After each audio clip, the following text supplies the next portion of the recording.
Our homes have a language, the familiar creak of a floorboard, the hum of the furnace on a cold night, the smell of coffee in the morning. It's the soundtrack to our lives, a symphony we become so accustomed to that, most of the time, we stop listening. But what if, sometimes, the house is trying to tell us something new? What if a strange sound isn't just the wind, and an odd smell isn't just in our heads? What if the house, like a living organism that shelters us, can feel when it's sick and tries to warn us? The records I'm opening today tell the story of two families who learned to listen to their home the hard way. People who were tormented by small domestic anomalies that seemed to foreshadow a disaster. We will first hear the account of a couple in their dream home who mistook the symptoms of an imminent fire for the presence of a ghost.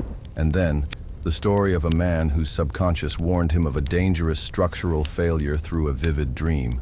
Are these just the normal fears of new homeowners? Or is it possible that the place we pour our lives, our dreams, and our fears into develops a kind of consciousness, a protective instinct of its own?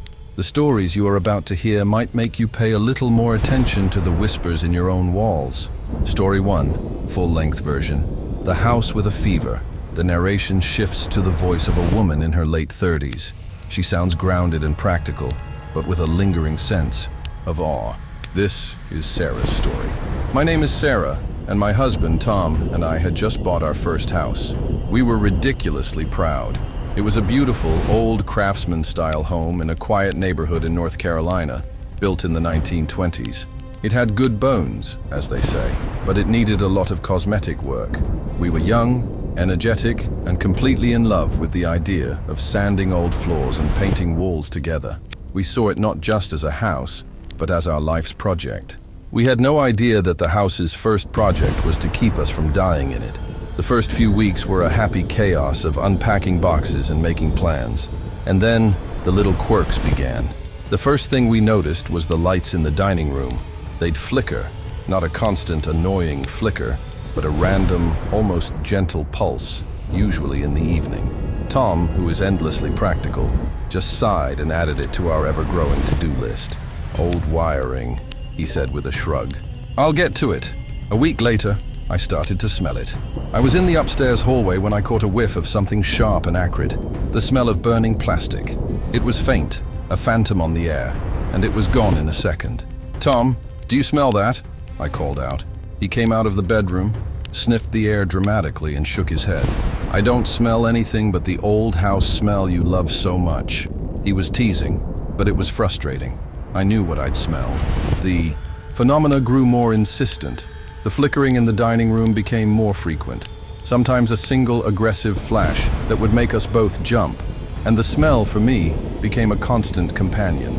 It would appear randomly in different parts of the house, always faint enough that Tom couldn't smell it, but strong enough to make my eyes water and give me a dull headache. We started to joke about it.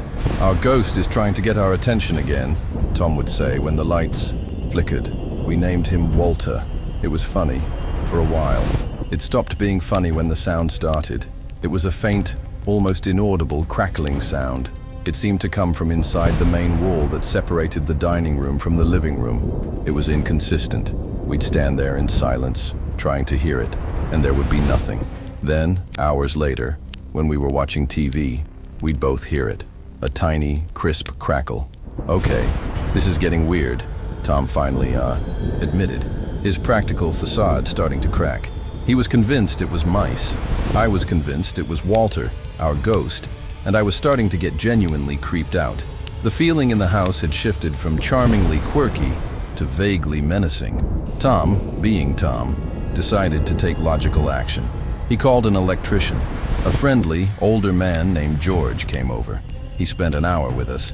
He tested the outlets in the dining room. He opened up the main breaker box in the basement, tightening connections. He used his fancy little voltage detector on the walls. His final verdict was a frustrating one. "Folks, your wiring is old, no doubt," he said, packing up his tools. "But the panel is fine. The connections are solid. I can't find a single thing that would cause that kind of flickering. It might be a fluctuation from the power company on your street. As for the smell and the crackling, I got nothing. No signs of pests, no signs of burning." He charged us $150 for the privilege of telling us we were imagining things. His visit made things worse. Now, Tom was convinced I was just being overly anxious. "See, Sarah? It's nothing. This old house just makes noises." My headaches got worse. The smell seemed stronger than ever. The flickering lights felt less like a quirk and more like a warning. I started to feel unsafe. I became obsessed. I'd press my ear against the wall, trying to hear the crackling. I'd spend hours on the internet looking up signs of a haunting. I was losing my mind. The breaking point came on a Thursday night, about a month after we'd moved in. We were in the living room, reading. The house was quiet, and then it happened. The lights in the dining room didn't just flicker. They flashed, violently, 3 times, like an old-fashioned camera flash. And with the flashes came a loud, undeniable crackle pop from inside the wall, followed by the strongest wave of that acrid, burning plastic smell yet. This time Tom smelled it too. We stared at each other, our eyes wide. "That was not the power company," I whispered, my heart hammering in my chest. "No," he said, his face pale. "It wasn't." The joking was over. The denial was over. Something was very, very wrong inside our walls. Tom ran to the basement and shut off the main power breaker, plunging us into darkness. We stood there, using our phone flashlights, the silence of the now dead house feeling even more menacing. "I'm not waiting for another electrician to tell me I'm crazy," Tom said, his voice a low, determined growl. "I'm opening up that wall, right now."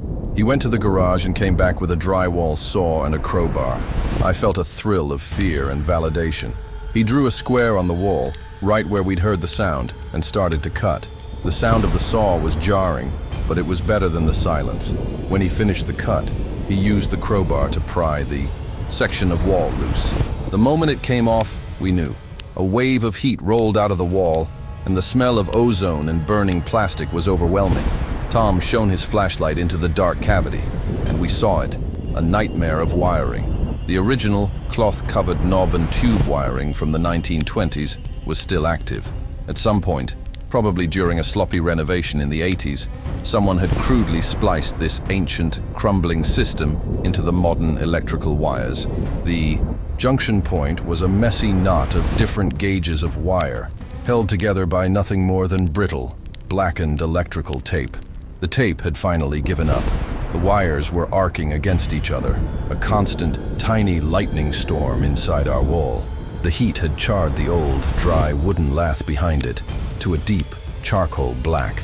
It was a slow-burning hidden fire, just waiting for enough oxygen, enough heat, to ignite the entire wall cavity and engulf our house in flames. We called 911. The fire chief who came to inspect it was blunt. "You two are the luckiest people I've met this year," he said, shining his own flashlight into the smoldering mess. "This has been cooking for months. You were days, maybe hours, away from this wall igniting. You would have been asleep. You would have never gotten out." Standing there, looking at the charred bones of our dream house, I wasn't scared anymore. I was just grateful. Grateful for the flickering lights, for the phantom smell, for the crackling sounds. They weren't the signs of a haunting. They were the signs of a house in pain.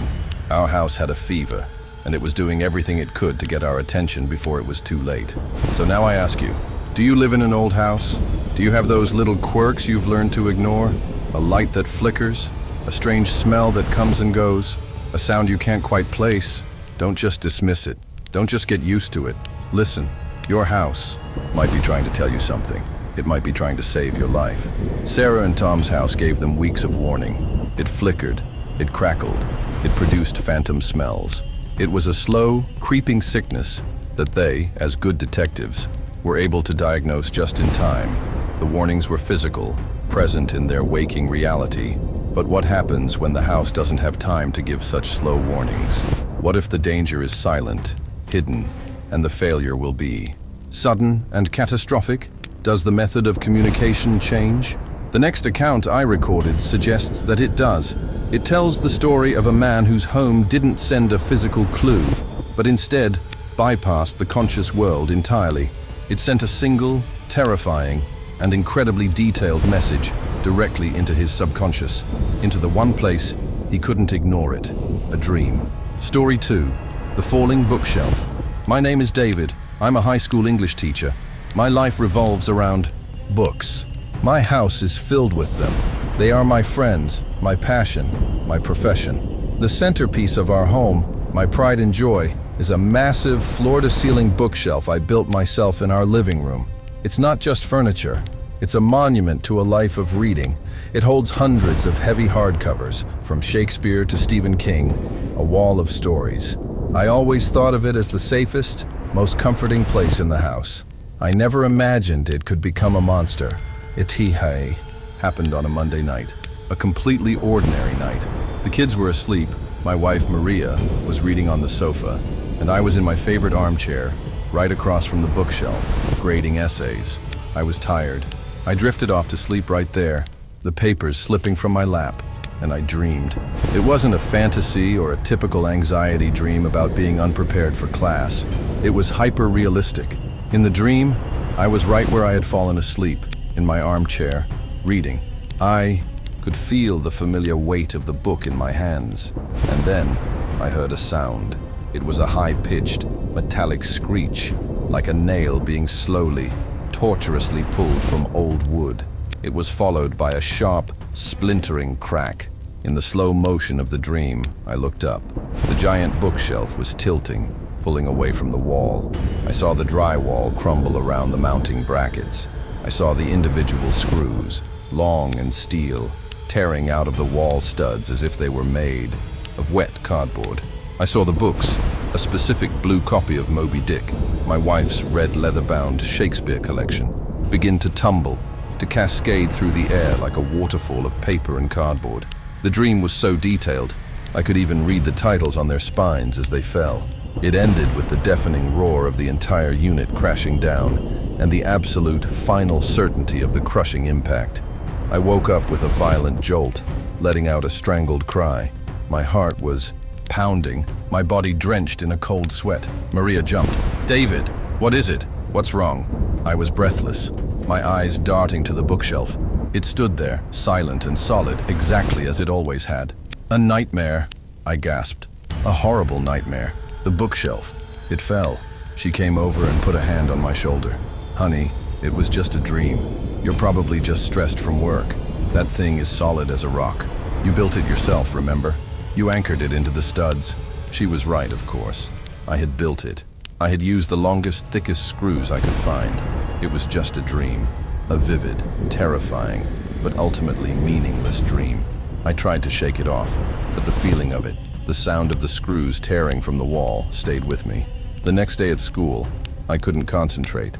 I was teaching The Great Gatsby, but all I could think about was the structural integrity of my own bookshelf. The sound of a student dragging a desk across the floor made me jump, my mind instantly replaying the screech of tearing metal from my dream. I felt foolish, haunted by a figment of my own imagination. During my lunch break, I couldn't take it anymore. I called Maria. "Hey, honey," I said, trying to sound casual. "I know this is going to sound crazy, but could you do me a favor? Could you just push on the bookshelf in the living room? See if it feels wobbly at all." I heard her sigh on the other end, a sigh of loving exasperation. "David, you're still thinking about that dream? Seriously? Please," I said. "Just for me.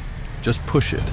I heard the sound of her putting the phone down, her footsteps, then a grunt. She came back on the line. "Okay, I just put my entire body weight on the middle shelf," she said, laughing a little. "It didn't move a millimeter. It's fine, honey. It's solid as a rock. Now, are you going to be home in time for dinner?" I hung up, feeling a strange mix of relief and insanity. Okay, it was official. I was losing my mind. The shelf was fine. My wife had confirmed it. It was just a dream, but the feeling didn't go away. It was a low-level hum of anxiety for the rest of the day. When I got home that evening, the first thing I saw was the bookshelf, and it seemed different. It looked darker, heavier. It seemed to loom over the room. My kids, ages 6 and 8, were playing on the floor with their Legos right in front of it, in the exact spot where it would land if it fell. The image from my dream flashed in my mind again, but this time, it wasn't an empty armchair that was crushed. It was my children. That was it. That was the moment my rational mind shut down and my paternal instinct took over. I didn't care if I was crazy. I didn't care if it was a 1 in a billion chance. I couldn't have them playing there. I couldn't live with that image in my head. "Maria!" I called out, my voice tight. "We're emptying this bookshelf, right now." She came out of the kitchen, wiping her hands on a towel. She looked at me, then at the bookshelf, then back at me. "David, what are you talking about? It's 7 o'clock on a Tuesday. There are hundreds of books on that thing. The kids are playing." "Get the kids out of the living room," I said, my voice leaving no room for argument. "We're taking the books off, all of them." She saw the look on my face, the absolute, non-negotiable conviction. She argued. She told me I was being irrational, but she saw something in my eyes that scared her more than the idea of a falling shelf. She saw that I truly believed it. Reluctantly, she took the kids to their room to play. And so, we began the most absurd task of our married lives, frantically emptying a perfectly stable bookshelf on a Tuesday night because of a bad dream. It was a huge, messy job. Stacks of books piled up on the sofa, on the floor, on every available surface. It took us over an hour. With every book we removed, I felt a little more foolish. The shelf remained solid, unmoving. Maria's expression shifted from worried to annoyed. I was ruining our evening, for nothing. Finally, the last book was off. The giant, empty frame stood against the wall. "There," Maria said, exhausted. "Are you happy now? It's fine. Can we please put the books back and have dinner?" "Just one more second," I said. I needed to prove it to myself. I walked up to the empty shelf. I placed my hands on the middle of the frame and gave it a solid, firm push, just to feel its satisfying stability. It did not feel stable. The moment I put my weight on it, the entire unit ripped away from the wall with a deafening screech of tortured metal and splintering wood, exactly like in my dream. It crashed face down onto the floor with a sound that shook the entire house, landing on the exact spot where our children had been playing Legos just an hour before. We just stood there, in the dust-filled silence, staring. My heart had stopped.